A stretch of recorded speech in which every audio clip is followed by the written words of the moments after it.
Basic Excel Worksheet. In this video, we are going to see about Basic Excel Worksheet.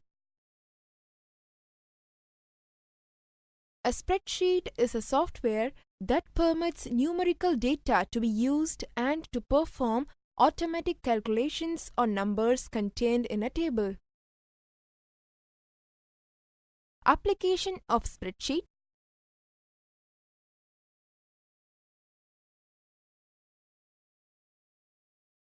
Formulas and cell references.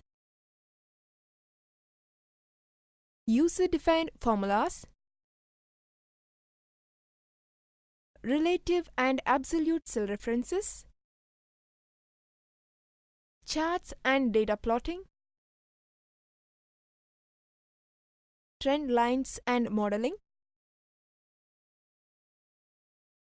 Spreadsheet in mathematics. Spreadsheets in other software. Opening a spreadsheet.